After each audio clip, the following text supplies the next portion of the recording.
고린도전서 4장 1절 말씀, 자, 우리 다 함께 한 목소리로 같이 읽어봅니다. 살아계신 하나님의 말씀입니다. 사람이 마땅히 우리를 그리스도의 일꾼이요 하나님의 비밀을 맡은 자로 여길지어다. 아멘. 자, 원래 2월 제가 계획했던 건 교사 교육이었습니다. 오후 예배 때마다 우리가 교사가 무엇인지, 또 교사가 어떻게 그 사명을 감당할지, 이 부분을 가지고 2월을 계획했는데 여러 가지 이유로 지나오면서 자, 이제 마지막 주에 저희들이 우리는 모두 교사입니다라고 하는 제목으로 함께 은혜를 나누고자 합니다. 자, 우리 모두가 교사입니다. 자, 하나님의 비밀을 맡은 자의 영광스러운 부르심. 제목 괜찮죠? 따라서 해봅니다. 하나님의 비밀을 맡은 자의 영광스러운 부르심. 자, 이 부르심이 바로 교사로의 부르심이라는 겁니다. 자, 그렇다면 자, 교사는 누구일까요? 어떤 사람들일까요? 한번 여러분들 상상해 보시죠. 교회 학교 교사. 그러면 여러분들에게는 어떤 이미지가 있습니까? 자, 생각나는 대로 한번 말씀해 보시죠. 네? 네, 말씀해 보세요. 자, 교회 학교 교사. 어떤 이미지죠? 따뜻한 이미지. 좋습니다. 또 저는 옛날 교회 학교 때 저희 선생님이 장로님이셨어요. 그래서 연세가 지긋하신 이 할아버지, 딱 교회 학교 교사 그러면 저는 그렇게 좀 연세가 지긋하고 신앙의 경륜도 풍성하고 깊은 그런 분이 생각이 납니다. 또 여러분은 어떻습니까? 이 중에는 교회 학교 교사 그러면 막 젊은 청년 선생님들이 기억나는 사람들도 있을 거고, 그죠? 교회 학교 교사 그러면 다양한 이미지들이 우리 안에 떠오르게 되어 있습니다. 자, 그렇다면 한번 생각해 보시죠. 자, 밑에 뭐라고 써 있죠? 같이 한번 읽어봅니다. 시작. 교사는 돕는 인력이 아니라 생명을 맡은 영적 의사입니다. 자, 우리가 교사 그러면 자꾸 교회 학교 한 부서를 봉사하고 섬기는 그런 일꾼으로만 생각합니다. 그러니까 어른들이 주일 예배를 잘 드릴 수 있도록 한쪽에서 아이들을 잘 돌봐주는, 마치 유치원의 보모나 유치원의 선생님처럼 아이들을 봐주는 사람 정도로 우리가 교사를 생각한다는 거예요. 대부분의 대한민국 교회의 장년들이 교회 학교 교사 그러면 이 이미지를 크게 벗어나지 않습니다. 자신들이 예배에 집중할 수 있도록 따로 교회 학교를 열고 그곳에서 아이들을 돌봐주는 사람, 이 정도로 인식을 하는 거죠. 그런데 교사는 그런 사람이 아니라는 거예요. 교사는 생명을 맡은 영적 의사입니다. 그 어린 생명 한 사람 한 사람이 다 누구라는 거예요? 하나님의 생명이라는 거예요. 그래서 그 생명들이 하나님의 은혜 가운데서 건강하게 잘 자라날 수 있도록 돕는 의사가 바로 교사라는 겁니다. 그래서 오늘 고린도전서 4장 1절 말씀은 이렇게 우리에게 표현하죠. 자, 두 가지 큰 단어가 등장합니다. 사람이 마땅히 우리를 그리스도의 무엇으로? 일꾼이요, 또 하나는 하나님의 비밀을 맡은 자. 이 두 가지예요. 그러니까 교사는 우리 그리스도의 일꾼이자 하나님의 비밀을 맡은 자입니다. 병원에 가면 유니폼을 입은 다양한 사람들이 있습니다. 그죠? 근데 그 다양한 사람들을 잘 보시면 어떤 이들은 간호사요, 어떤 이들은 의사요, 어떤 이들은 안내 데스크에서 안내해 주는 사람이요, 또 어떤 이들은 데스크에서 수납을 하는 사람입니다. 가운을 입었다고 해서 그들 모두가 다 동일한 일을 하고 있지는 않다는 거예요. 마찬가지입니다. 우리가 하나님 앞에 부름을 받아서 그리스도인으로 섰지만 우리들 모두는 다 각자 하나님께서 맡겨주신 특별한 직분들이 있는데 그 직분 중에 하나가 뭐다? 아이들의 생명을 다루는 교사라고 하는 직분이라는 거예요. 그런데 우리는 이 교사의 직분을 그렇게 중요한 것으로, 소중한 것으로 생각하지 않는 때가 너무나도 많죠. 이게 어찌 보면 주일학교라고 하는, 교회 학교라고 하는 것이 생겨난 이후에 우리 성도들이 갖게 된 아주 잘못된 교사에 대한 인식일 수 있습니다. 자, 그렇다면 성경은 도대체 교사를 어떤 사람들을 교사라고 말하고 있을까요? 자, 한번 보시죠. 첫 번째, 디다스칼로스라고 하는 단어를 씁니다. 이게 무슨 말이냐? 단순히 정보를 주는 사람이 아니라 어떤 권위를 가지고 진리를 전수하는 사람, 이런 사람을 디다스칼로스라고 합니다. 그러니까 우리가 생각할 때 교사는 먼저 뭐가 있는 사람이에요? 권위가 있는 거예요. 그러니까 교사는 그냥 하나님의 말씀을 전달하는 사람이 아니라 일종의 권위를 가지고 말씀을 전하는 사람인데 그 권위는 어디서부터 왔을까요? 하나님으로부터 부여받은 권위라는 거예요.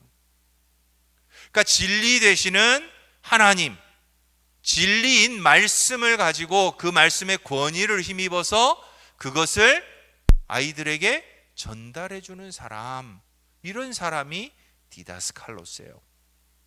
이 디다스칼로스라는 말은 사실 구약에서 토라를 가르치는 사람들을 향해서 했던 말입니다. 토라가 뭐예요? 하나님의 율법입니다. 그러니까 이스라엘 백성들이 율법을 그냥 아는 게 아니에요. 배워야 하는 거예요. 그러니까 당시 제사장들이나 선지자들이나 이런 사람들이 어떻게 했어요? 레위인들이 율법을 가르쳤어요. 그러니까 하나님의 계명이 무엇입니다라고 하는 것을 모세에게서 받은 10계명들을 그 이후에 서게 되는 제사장들과 레위인들이 끊임없이 백성들에게 어떻게 했어요? 교육했다는 얘기예요. 이처럼 하나님의 특별한 권위 있는 계명을, 토라를 가르치던 사람들이 누구냐? 바로 디다스칼로스예요. 근데 그들이 지금의 말로 하면 뭐다? 교사라는 거예요. 그러니까 교회학교 교사는 먼저 뭐에 대한 게 분명히 있어야 돼요? 하나님의 말씀이 진리라고 하는 것에 대한 확신이 있어야 되는 거예요. 그리고 그 하나님이 주시는 권위로 아이들에게 하나님의 말씀을 가르치는 사람, 그들이 바로 디다스칼로스입니다. 두 번째는 뭘까요? 랍비입니다. 예수님이죠. 예수님께서 세상에 오셔서 사람들에게 막 말씀을 가르치세요. 율법을 풀어주십니다. 그런데 예수님께서 하시는 말씀이 당시 누구와 같지 않았다? 랍비들과 같지 않았던 거예요. 당시에 존재하던 랍비들은 성전에서 늘 율법이, 모세에서 내려온 율법 토라를 그대로 말씀했다면 예수님은 그 토라의 말씀들을 무엇으로? 삶에 적용해서 그들이 율법의 정신을 잃지 않고 하나님의 뜻대로 살아가는 법으로 바꾸어서 가르치셨습니다. 그럴 때 그런 예수님을 향해서 사람들이 뭐라고 불렀어요? 랍비여라고 불렀죠. 이처럼 삶의 현장에서 직접적으로 하나님의 말씀을 가르치는 사람들, 이런 사람들을 누구다? 랍비라고 불렀다는 거예요. 예수님의 가르침은 사실 교실에서 이루어지지 않았습니다. 예수님이 가르침의 주 무대가 어디였어요? 산이었어요. 산. 그래서 예수님이 산 위에 오르사, 산상 지금 복음 우리가 하고 있는데 마태복음 5장부터 7장까지 나와 있는 산상복음들, 혹은 예수님께서 배에 오르셔서 갈릴리 호숫가에 배를 띄워놓고 그 위에 서셔서 그 위에 앉으셔서 해변가에 앉아있는 사람들에게 하나님의 말씀을 가르치셨습니다. 예수님은 어떤 특정한 교실이 아니라 그들이 살아가는 삶의 현장에서 하나님의 말씀이 어떻게 되어 있는지, 어떻게 그들의 삶이 이루어져야 하는지를 실제적으로 가르치신 분이셨어요. 그래서 구약 신약 시대의 랍비는 곧 지금의 말로 하면 교사입니다. 그리고 나서 바울이 이제 이 교사의 직분에 대해서 조금 더 분명하게 정의를 내리죠. 바울은 교사의 직을 은사로 설명합니다. 하나님께서 공동체를 위해서 주신 은사가 있는데 그 은사 중에 하나가 뭐다? 교사라고 하는 은사라는 거예요. 그러니까 교사는 아무나 할 수 있는 게 아니에요. 사실 교회 오래 다녔다고 교사를 하는 것도 아니고요, 그 사람이 뭐 똑똑하다고 교사를 하는 것도 아니고요, 하나님이 그에 걸맞는 은사를 주셔야 그 자리에 서게 된다는 거예요. 그러니까 사실 교회학교 교사로 사역하시는 분들은요, 또 구역의 구역장으로 성도들을 이끌어가는 분들은요, 특별한 하나님이 주시는 은사를 받은 분들이라는 거예요. 근데 재밌는 건 이 은사를 주셨음에도 불구하고 본인들은 늘 뭐라 그래요? 나는 그런 거 안 받았다 그래요. 나는 안 하겠다 그래요. 아니요.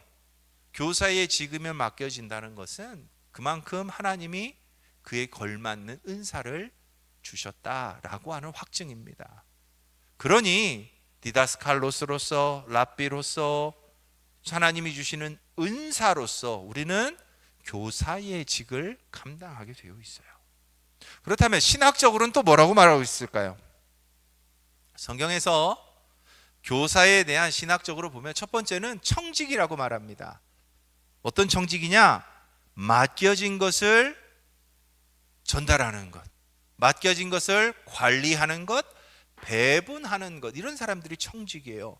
아까 우리가 읽은 고린도전서 4장 1절 말씀에 보면 우리는 무엇을 맡은 청직이죠? 하나님의 비밀을 맡은 자들이라는 거예요. 그러니까 아무나 청지기 할 수 있는 게 아니에요. 맡아야 청지기도 한다는 거예요. 하나님의 비밀을 맡지 않았으면 그 직임을 감당할 수 없다는 거죠. 그래서 교사는요, 말씀을 읽고 말씀을 묵상하고 말씀을 배우는 일에 힘써야 되는 거예요. 그래야만 하나님께서 내게 맡겨주시는 것이 무엇인지 정확하게 알 수 있고 그것을 전달할 수 있는 겁니다. 그래서 교사는 자신의 지식과 능력으로 하는 게 아니에요. 우리가 초등학교, 중학교, 대학교 이 가르치는 사람들은 다 그에 걸맞는 자격을 갖춰야 됩니다. 그죠? 시험을 봐서 그 시험을 통과해야만 해요. 초등학교도 임용고시를 졸업해야 그죠? 통과해서 딱 자격증이 있어야 그 학교 가서 가르치죠. 대학 졸업했다고 그냥 무조건 가르치는 거 아니죠. 또 대학의 교수도 마찬가지 아닙니까? 그냥 어디 가서 박사학위 받았다고 그냥 가르칩니까? 아니요. 충분한 논문 실적도 내야 되고 연구 실적도 내야 되고 그래야 겨우 가서 시간 강사부터 시작해서 교수까지 가죠. 이처럼 세상에서 가르치는 사람들은 특별한 자격과 여건을 충분히 갖춰야 돼요. 그런데 교사는요, 그런 자격과 요건보다 더 중요한 한 가지가 더 있어요. 뭐예요? 기도해야 된다는 거예요. 성령께서 도와주시지 않으면 교사는 교사의 직을 감당할 수가 없어요. 교회학교 교사는 그래서 많이 배운 사람이 중요한 게 아니에요. 많이 기도하는 사람이 되어야 된다는 거죠. 하나님의 비밀을 맡은 자로서 기도하는 만큼 우리가 그 사명을 감당할 수 있다는 거예요. 그 신학적으로 교사는 기도하는 신학자라고 말합니다. 마지막으로 교사는요, 언약을 전수하는 사람이에요. 내가 받은 바 언약을 내 대에서 끝내는 게 아니라 다음 세대로 연결해 주는 사람들. 그러니까 하나님의 우리에게 허락하신 언약이 나에게서 끝나는 것이 아니라 계속해서 세대와 세대를 거쳐서 흘러가도록 그 다음 세대의 백성들을 양육하는 사람들, 이들을 우리는 신학적으로 교사라고 말한다는 거예요. 자, 그렇다면 역사적으로는 어떨까요? 초대 교회에서는요, 이 교사를 뭐라고 했냐면 문답교사라고 불렀어요. 카테시즘, 교리 교육하는 사람입니다. 초대 교회는요, 세례를 받으려면 아주 교육을 정말 빡세게 받아야 됐어요. 예수님이 구주이십니다 라고 하는 것에서 그치지 않고, 그 신앙 고백에서 그치지 않고 아주 긴 대요리, 소요리 문답들을 다 배워야 그 다음에 그들이 비로소 회중 앞에서 자신의 믿음을 고백하고 세례를 받게 했습니다. 그런데 그 모든 대요리 문답, 소요리 문답, 이것을 가르치는 사람들이 누구냐? 바로 이 문답 교사였어요. 이 사람들은 이 교리 공부를 철저하게 먼저 했던 사람들입니다. 그들이 교회 공동체 안에서 특별한 문답 교사가 되어서 다른 성도들에게 하나님이 어떤 분이신지, 예수님이 어떤 분이신지, 성령 하나님은 어떤 분이신지, 죄는 무엇인지, 구원이란 건 무엇인지, 이런 교리에 관해서 그들이 가르쳤고, 그들을 우리는 뭐라고 불렀다?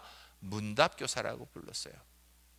이것이 발전해서 종교개혁 시대에 이제 교리 문답을 하는 특별한 사람들을 세우게 됩니다. 그래서 특별히 루터와 켈빈 같은 경우는요, 교회에 4가지 직분이 있는데 목사, 교사, 장로, 집사로 불렀어요. 교사도 하나의 직분의 카테고리 안에 들어있었어요. 놀랍게도 장로님 앞이 뭐라고요? 교사였어요. 놀랍죠?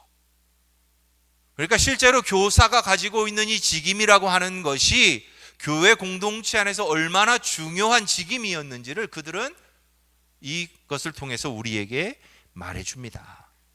그래서 성경을 바르게 해석해서 교회의 순결을 지키는 사람들, 이들을 우리 종교개혁 시대에는요, 교사라고 보았어요.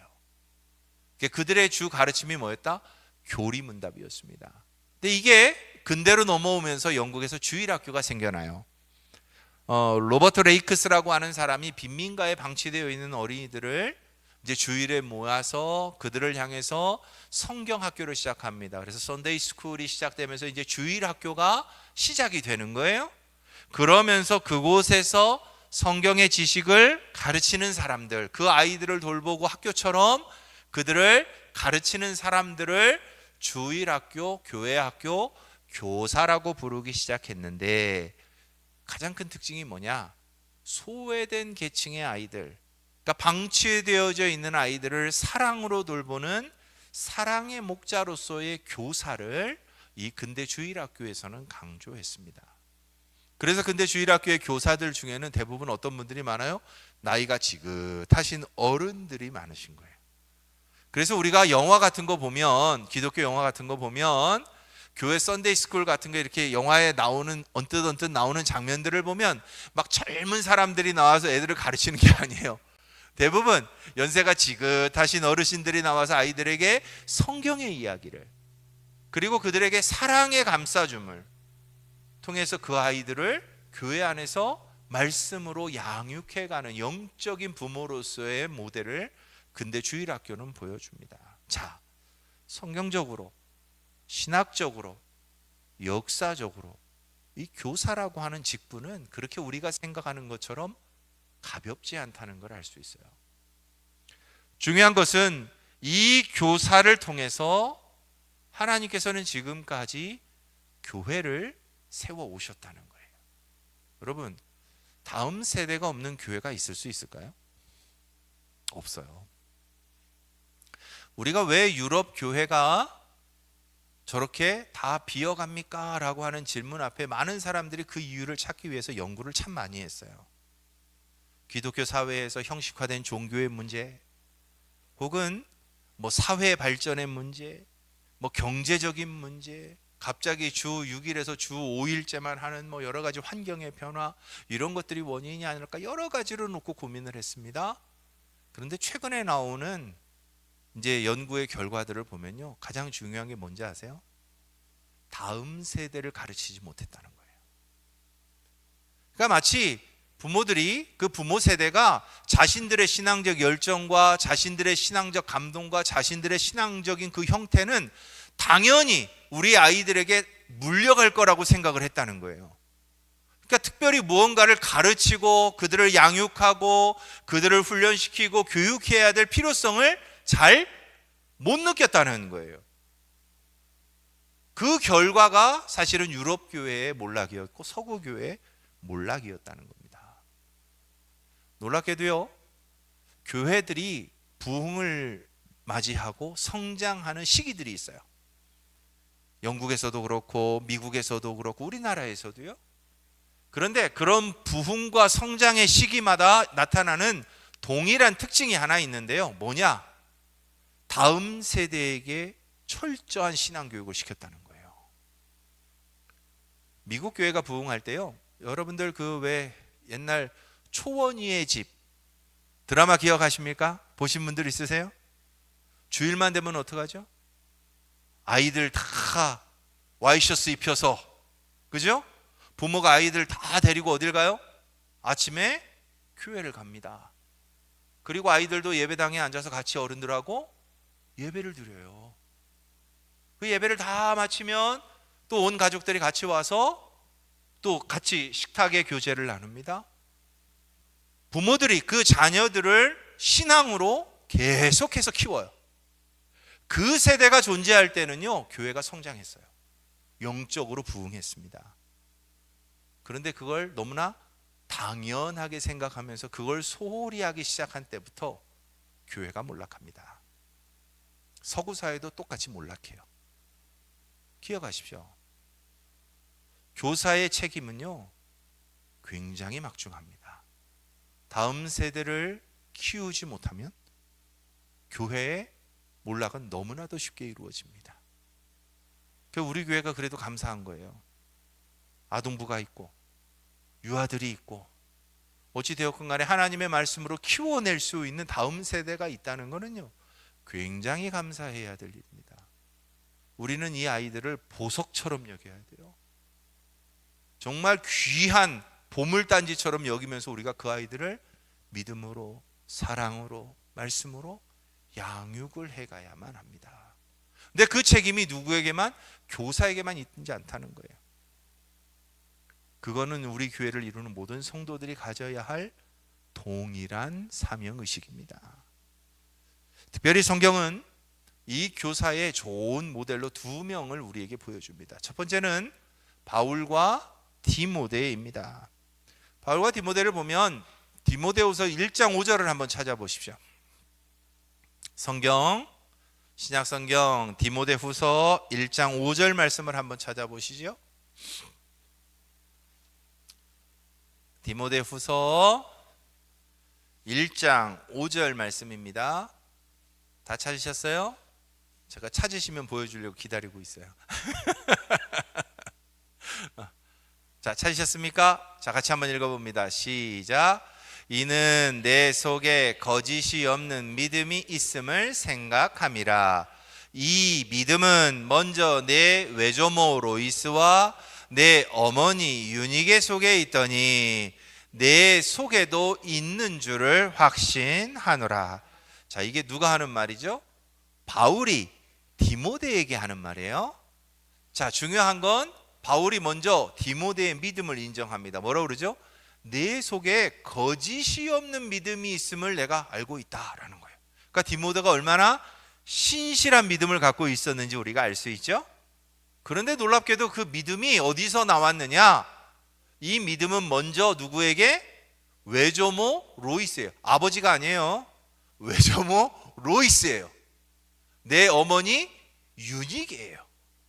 그러니까 외조모와 어머니가 가지고 있던 그 믿음이 누구에게? 디모데에게 그대로 물려줬다는 거예요. 우리가 이 말씀을 들으면 오해의 소지가 다분히 있을 수 있어요. 그러면 디모데의 친가는, 아버지 쪽은 예수를 안 믿었냐? 이렇게 생각할 수 있잖아요.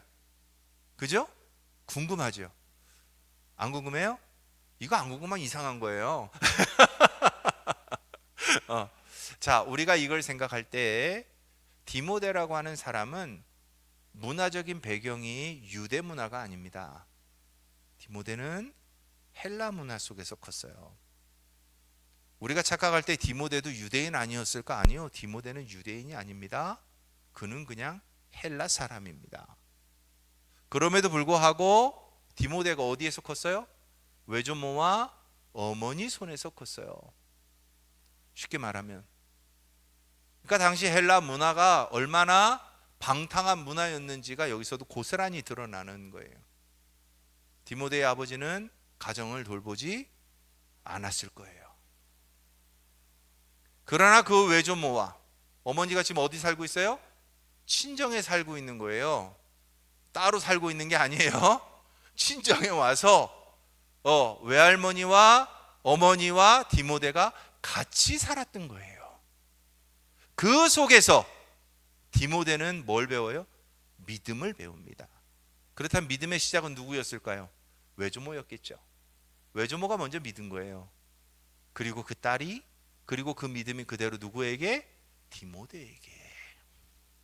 함께 살고 있는 사람이 누구냐가 얼마나 중요한지를 보여주는 말씀입니다.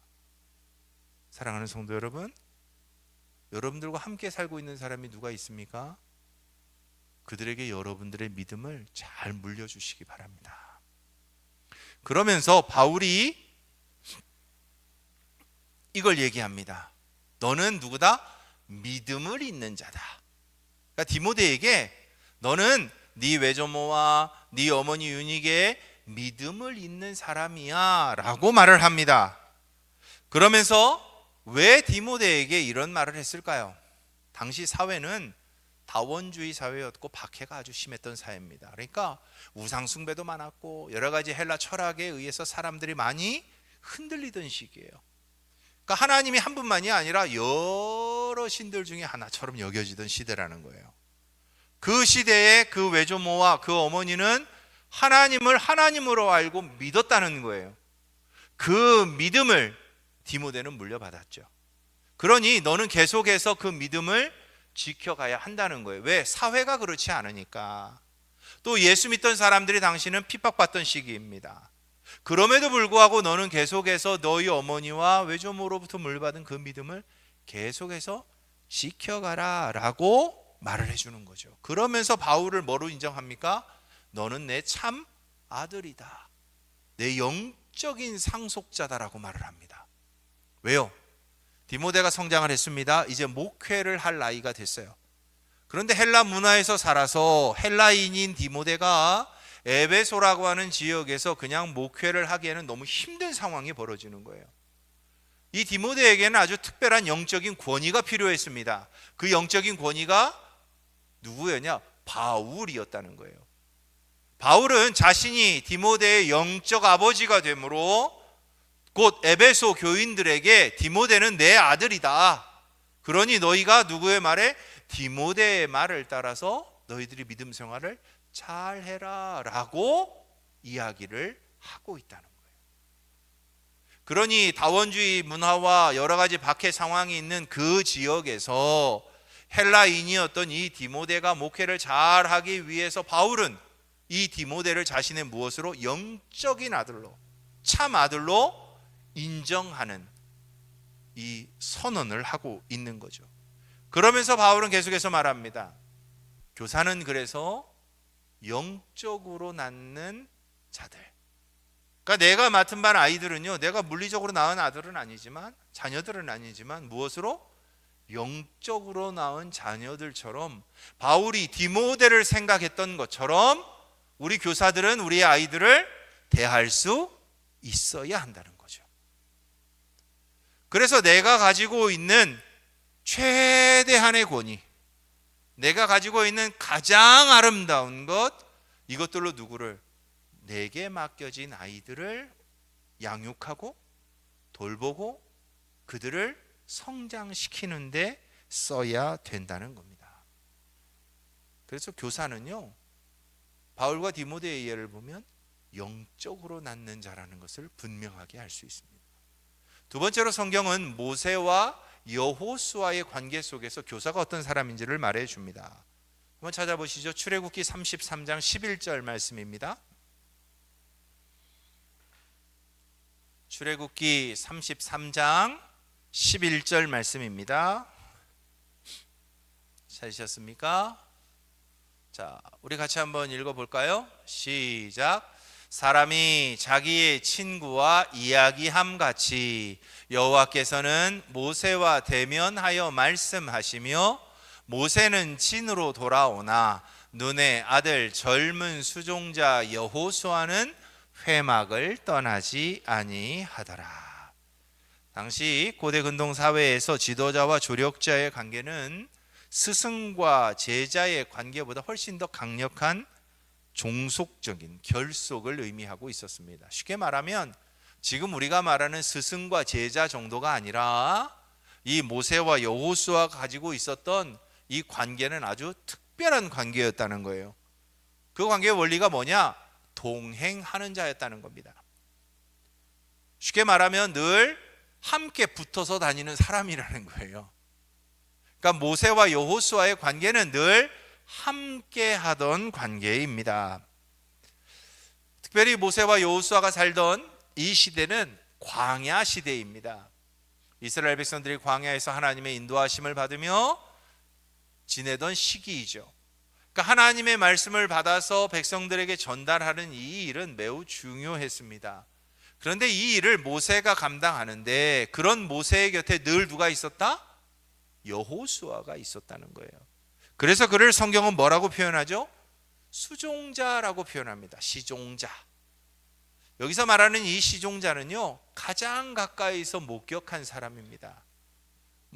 유럽 같으면 이게 집사, 그래서 주인의 마음을 너무나 잘 알고 주인의 형편과 처지를 너무나 잘 알고 주인이 전혀 불편함이 없이 자기에게 맡겨진 일을 잘 감당할 수 있도록 옆에서 끊임없이 돕고 배려하고 희생하는 사람이 바로 이 시종자입니다. 그런데 모세와 여호수아의 관계가 그랬다는 거예요. 그러면서 말하죠. 하나님을 대면하는 뒷모습을 누가 보여줘요? 모세가 보여줍니다. 즉 시종자였던 여호수아는 하나님을 누구를 통해서 배워요? 모세를 통해서 배웠다는 거예요. 그러니까 모세는 끊임없이 여호수아에게 무엇을 보여주는 사람이었어요? 하나님을 보여주는 사람이었다는 거예요. 그러니까 여호수아는 모세와 함께하면서 모세가 기도하던 모든 순간들을 보았을 거예요. 아말렉과의 전투에서 모세가 손을 들고 이스라엘 백성을 축복하던 광경도 보았을 것이고, 이스라엘 백성들이 죄를 지어서 하나님으로부터 심판을 받을 때 땅을 치며 통곡하는 모습도 보았을 거예요. 누구였기에? 시종자였기에. 그러니까 교사와 학생의 관계는 이처럼 늘 자기를 따르는 사람들에게, 배우는 사람들에게 무엇을 보여주는 사람? 하나님의 모습을 보여주는 사람. 내가 하나님과 대면하는 것을 제자들이 볼 수 있도록 해주는 사람이 곧 교사라는 겁니다. 그래서 우리들 모두는 사실 교사예요. 우리들이 중요한 이유는요, 고린도전서 15장 3절 말씀을 한번 보십시오. 성경 고린도전서 15장 3절 말씀 한번 같이 보십시다.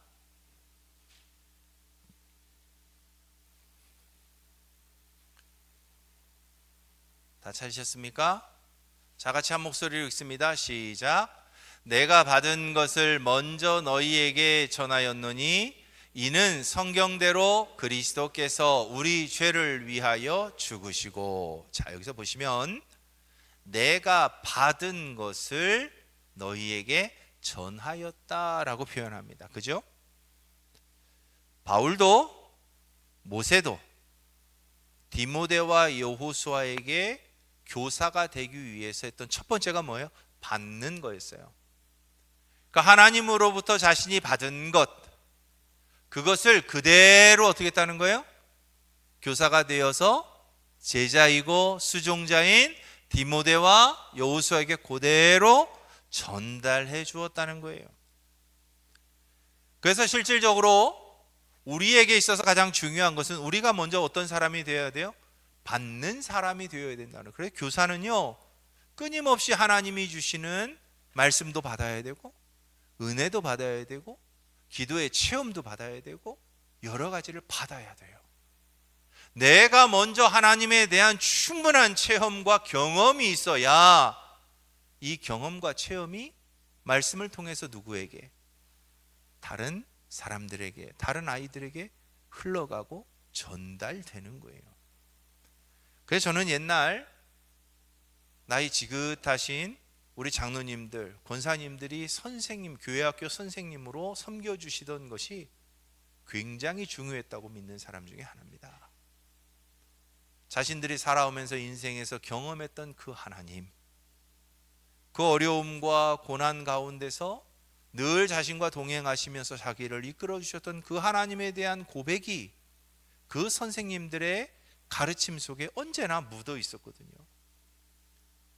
늘 그 학생들을 가슴에 품고 기도하던 그분들의 그 열정이, 그 마음이 그 아이들과 대면하는 짧은 그 시간 동안에 그대로 드러났거든요. 기억하십시오. 교사는요, 받아야 하는 거예요. 그래야 전달할 게 있는 거죠. 빈손으로 아이들에게 무엇을 전할 수 있겠습니까? 그래서 가르침은요, 은혜의 유통입니다. 뭐가 있어야 유통시키죠. 그죠? 아무것도 없는데 유통하면 이거 사기죄예요. 그죠? 손에 아무것도 든 것이 없는데 주겠다? 말이 안 되는 거죠. 그러니까 들고 있어야죠. 우리가 들어야 할 실체는 복음이고 하나님의 말씀이고 하나님의 은혜인 거죠. 이걸 들고 있어야 이걸 유통할 수 있는 거 아니겠어요? 자, 두 번째로 봅시다. 고린도후서 3장 2절입니다. 한번 보시죠.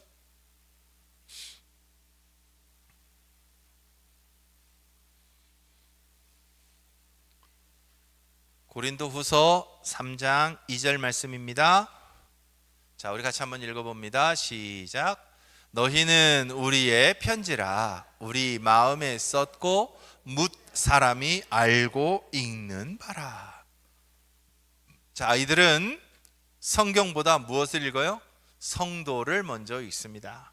이게 무슨 말이에요? 아이들은 하나님의 말씀을 문자로 배우기도 하지만 이 문자에 앞서서 무엇을 보고 배워요? 선생님의 삶을 통해서 배우는 거예요. 그러니까 우리 아이들에게 우리가 사랑을 말하는데 선생님이 사랑이 없어요. 그럼 아무리 문자적인 사랑을 이야기해도 아이들은 사랑을 깨달을 수가 없겠죠. 선생님이 온유를 말하는데 선생님이 온유하지 않아요. 아이들만 보면 막 짜증내고 소리 지르고 막 화내요. 혼내요. 그러면 아무리 온유를 말씀으로 가르쳐도 온유가 전달되겠어요? 안 되죠. 예, 선생님이 인내를 말하는데 선생님은 단 1초도 못 참아요. 그럼 아이들이 인내를 뭐라고 배워요? 1초도 안 참는 게 인내라고 배우는 거예요. 아이들은요, 글로 된 성경보다 우리의 삶을 먼저 본다는 거예요. 그래서 우리의 삶이 살아있는 성경입니다. 그것이 곧 가시적 교회인 거예요. 세상은요, 우리의 속을 보고 교회를 평가하지 않아요. 우리가 살아가는 삶의 자리를 보면서 세상은 우리 교회가 어떤 교회인지를 평가합니다. 놀랍죠? 우리가 주일에 막 예배 드리는 거 그거 보고 아, 저 교회는 참 은혜가 있네 이렇게 표현 안 합니다. 우리가 살아가는 삶의 자리에서 한 사람 한 사람이 정말 은혜로 충만한 삶을 살아낼 때 아, 저 사람이 다니는 교회는 정말 은혜가 있나 봐, 충만한가 봐 라고 평가를 한다는 거죠. 착각하지 마십시오. 교회가 막 열정적으로 찬양한다고 이 교회가 정말 기쁜 교회다 그렇게 생각 안 합니다. 뭐죠? 우리의 삶의 자리에서 우리가 기쁨으로 살아낼 때 우리 교회가 기뻐지는 거예요. 사람들은요, 자기 눈에 보이는 걸 보고 믿습니다. 그 사람들이 예배의 자리를 안 와봤는데 예배를 어떻게 알겠어요? 이 속에 들어와서 살아보지 않았는데 우리가 어떻게 사랑하고 우리가 얼마나 인내하고 우리가 얼마나 온유하고 우리가 얼마나 서로가 서로를 격려하고 아끼면서 살아가고 있는지를 어떻게 알겠어요? 모르죠. 그러나 내가 나가서 하는 말과 행동과 삶으로 그들은 우리 교회를 눈으로 보게 된다는 거예요. 기억하십시오. 어디 가셔서 우리 교회의 아픈 이야기들은 절대 하지 마십시오. 거기에 속에만 묻어두세요. 그리고 그때 나가서는 어떤 이야기들만 해야 돼요? 우리 교회의 아름다운 것만 얘기하세요. 예, 좋은 것만 말하세요. 예, 그리고 우리의 삶의 자리에서도 좋은 것만 행하세요. 누군가를 위해서 열심히 기도하십시오. 사랑하십시오. 온유하십시오.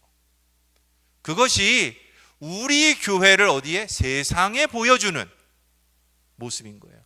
아이들도 똑같습니다. 놀랍게도요, 아이들을 우리가 뭐라고도 표현해요? 영물이라고 표현하죠. 왜? 모를 것 같은데 다 알아요. 우리 선생님들이 아침에 아, 우리 선생님 오늘 싸우고 왔구나 대번에 합니다. 모를 것 같은데 딱 보면 알아요. 애들은 벌써 이 공기가 다르대요. 분위기가 다르대요. 무슨 말이에요? 우리가 곧 살아있는 성경이라고 하는 인식이 있어야 된다는 얘기예요. 교사 선생님들은요, 그래서 내가 아이들을 만나기 전에 나의 삶의 자리를, 내 영의 자리를 건강하게 은혜로 충만하게 만들어 가실 필요가 있는 거예요. 아이들은요, 삶의 양식을 모방하며 큽니다. 그래서 우리가 그러죠. 예, 그 부모의 그 아들이라고 얘기하잖아요. 부모가 그만큼의 신앙의 길을 걸어가면 자녀들도 그 신앙의 길을 따라가게 되어 있어요. 놀랍게도요, 기도 안 하는 부모 밑에 기도하는 자녀 잘 안 나옵니다. 기도하는 부모 밑에 기도하는 자녀들 나와요. 말씀대로 순종하는 자녀 부모 앞에 그 다음 세대인 자녀들도 말씀에 순종하는 자녀들이 나오는 거예요. 기억하십시오. 아이들은요, 부모를 그대로 모방하면서 크는 겁니다. 그래, 왜 우리 부모님들이 가끔가다 이렇게 출가한 자녀들 얘기들 많이 하시잖아요. 아니, 우리 아이들이 참 어느 교회에 가서 열심히 봉사합니다. 왜 그런지 아세요? 그 엄마 아빠가 자기 있는 교회에서 그렇게 하는 걸 봤거든요. 그걸 못 보면 자녀들이 어디 가서도 그렇게 못해요. 그러니까 그만큼 부모들이 열심을 다해서 신앙생활하는 것을 본 자녀들은요, 결국은 어릴 때는 왜 우리 엄마 아빠는 맨날 교회만 알고 우리를 그렇게 내팽개쳐두고 그랬지, 그렇게 말하면서도 결국 자기들도 부모가 되면 똑같이 합니다. 왜요? 그게 바른 길인 걸 알거든요. 본 게 있거든요. 그래서 교사는요, 좋은 모델을 보여주셔야 돼요. 교사는 어찌되었건 간에 아이들이 선한 길로 갈 수 있는 모델이 되셔야 됩니다. 아이들은 모방하면서 배우는 거거든요. 보는 대로 배우는 거거든요. 그래서 앞서 말하죠. 우리의 편지라 우리 마음에 썼고 무사람이 알고 읽는다. 누가? 너희는 이러잖아요. 그러니까 교사는 곧 그리스도의 편지입니다. 여러분들의 삶을 통해서 아이들은 예수님의 마음을 보는 거예요. 하나님의 마음을 보는 거예요. 기억하십시오. 세 번째입니다. 요한복음 10장 14절입니다. 한번 찾아보시죠.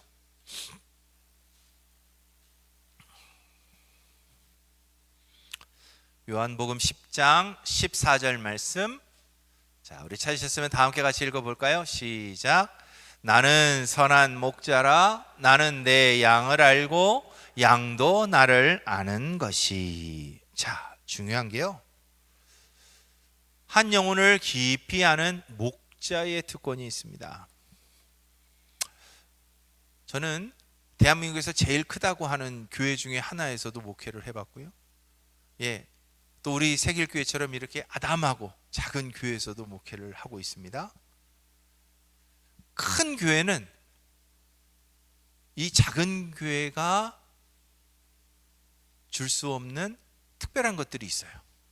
큰 교회니까 여러 가지 행정, 조직, 프로그램 이런 것들이 아주 순적합니다. 편안합니다.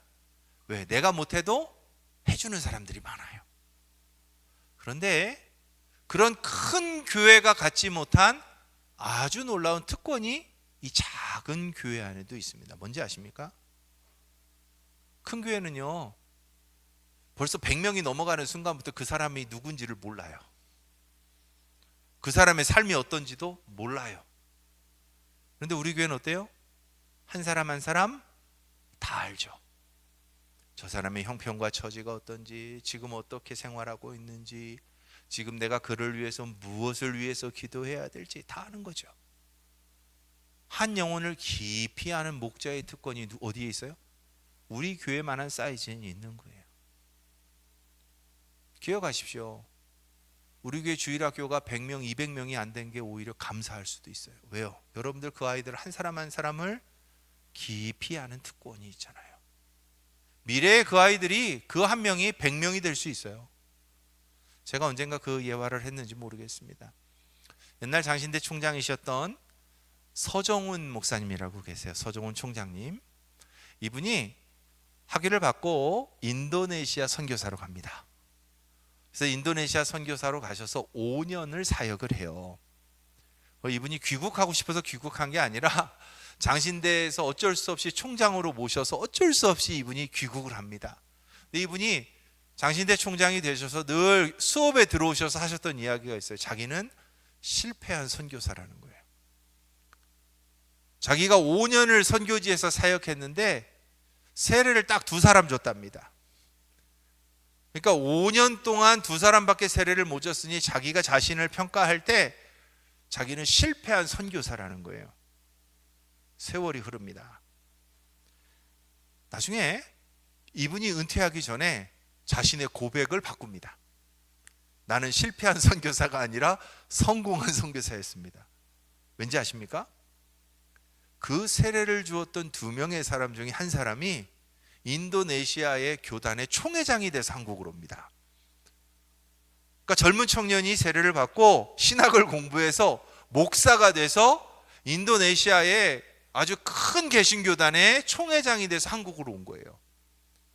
그러니 나는 비록 한 사람밖에 세례를 못 줬지만 어이고 그 몇백만 명이 넘는 그 교단의 총회장이 되는 목사에게 세례를 줬으니 자기는 성공한 선교사라는 거죠. 기억하십시오. 우리의 눈에는 미미하게 보일 수 있습니다. 이 아이들이 정말 나중에 커서 뭐가 될까 우리는 알 수 없습니다. 그러나 하나님의 섭리와 계획 안에서 한 아이가 이 시대를 바꾸는 아이가 될 수도 있어요. 이 나라의 운명을 바꿀 수 있는 아이가 될 수 있고요, 전 세계를 바꿀 수 있는 아이가 될 수 있습니다. 그건 하나님이 하시는 일이에요. 그러니 한 영혼을 깊이 알고 그를 위해서 기도하는 특권을 교사는 반드시 누려야 된다는 거예요. 그래서 이름을 아는 것이 관계의 시작입니다. 제가 지난번 교사 헌신 예배 때 말씀드렸습니다. 아이들 이름 한 사람씩 꼭 기억하시라고 그랬습니다. 기도하라고 했습니다. 하십시오. 지금이라도 하십시오. 아이들 한 아이를 위해서 기도하실 때마다 축복하세요. 하나님, 이 아이가 정말 이 춘천을 넘어 이 나라를 넘어 전 세계를 움직일 수 있는 위대한 인물이 되게 해달라고 기도하십시오. 내 아이가 아니면 어떻습니까? 예수 안에서 한 가족이 된 우리가 그를 위해서 기도하는 것, 우리에게 주어진 특권입니다. 관계적 경험을 통해 아는 것은 레마가 됩니다. 내가 그 아이를 알고 그 아이가 나를 아는 순간부터 우리의 삶의 모든 것이 곧 살아있는 말씀이 되어서 증거됩니다. 선생님과 학생 사이의 가장 아름다운 관계가 뭐예요? 서로가 서로를 아는 거예요. 충분히 아는 거예요. 왜 학교 다닐 때 그런 거 경험해 보지 않으셨습니까? 선생님과 특별한 경험이 있으면, 관계가 있으면 어때요? 그 과목은 점수가 쑥쑥 올라갑니다. 그죠? 자기가 좋아하는 선생님의 과목은 열심히 하거든요. 관심을 갖고 보거든요. 똑같습니다. 우리의 교회 학교가 선생님들이 특별히 아이들과 좋은 관계를 맺으면 그 아이들은 살아있는 하나님의 말씀으로 우리의 삶을 그대로 배워서 하나님 앞에 영광 돌리는 사람들이 될 수 있습니다. 자, 이제 결론을 말씀드리려고 합니다. 교사는 그냥 맡겨진 자리가 아니라 사명입니다. 이건 하나님이 주시는 거예요. 교회가 어쩔 수 없이 세운 자리가 아니라 하나님이 특별한 계획과 섭리 가운데 주신 사명인 것을 꼭 기억하십시오. 아이에게 가장 먼저 읽히는 성경은 곁에 있는 어른의 신앙입니다. 교사들의 신앙만이 중요한가요? 그렇지 않습니다. 우리 교회 공동체에 속한 모든 이들의 신앙의 모습이 아이들의 눈에는 살아있는 성경입니다. 그러니 여러분들이 아이들을 대하는 태도 하나하나가 곧 아이들을 향한 살아있는 말씀이 된다는 것을 꼭 기억하십시오. 자, 그렇다면 이번 주에 우리가 뭘 할 수 있을까요? 자, 첫 번째, 아이들의 이름을 물어보고 축복해 주십시오. 점심 때 우리는 꼭 아이들을 만나게 되어 있습니다. 그러면 아이 하나하나의 이름을 꼭 물어보시고 축복해 주십시오. 하나님이 내게 복을 주시기를 원한다. 하나님이 너에게 지혜 주시기를 원한다.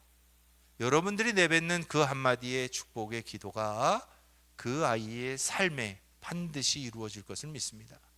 두 번째로, 교회 학교 교사들을 위해서 매일 기도해 주십시오. 우리는 선생님들도 많지 않아요. 많지 않으니까 훨씬 좋죠. 기억하시고 한 분 한 분을 위해서 꼭 기도해 주십시오. 은혜로 먼저 충만히 채워지도록, 말씀으로 그들의 손에 풍성하게 주어지도록, 그래서 그들이 하나님의 말씀과 은혜를 전달하는 귀한 전달자의 사명을 잘 감당할 수 있도록 기도해 주십시오. 또 나의 예배 드리는 뒷모습도 정성껏 가꾸십시오. 내가 예배 드리는 모습이 곧 누구의? 아이들이 예배하는 모습이 됩니다. 기억하십시오. 내가 자면 아이들도 잡니다. 그죠? 내가 딴짓하면 아이들도 딴짓합니다. 내가 예배에 집중하면 우리 아이들도 예배에 집중하는 아이들이 됩니다. 그래서 어린이들이 아이들의 반면 교사가 되는 겁니다. 자, 파송의 기도입니다. 이 기도문을 우리가 한 번쯤 같이 읽어보았으면 좋겠습니다. 자, 우리 같이 읽어봅시다. 시작. 하나님, 우리는 그동안 다음 세대의 교육을 특정 교사들의 몫으로만 미뤄왔음을 회개합니다. 이제 우리 공동체 전체가 신앙의 전수자가 되게 하옵소서.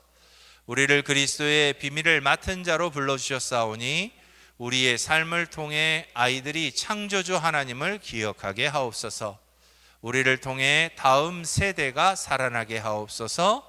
예수님의 이름으로 기도합니다. 아멘. 기억하십시오. 교사들만이 아니라 우리들 모두가 하나님께서 이 시대 세길교회를 위해 세우신 교사들입니다. 이 성전에 발을 딛는 그 순간부터 늘 교사라고 하는 사명의식을 가지고 우리 아이들을 위해 기도하고 우리 아이들에게 살아있는 하나님의 말씀이 다 되어주시면 감사하겠습니다. 이런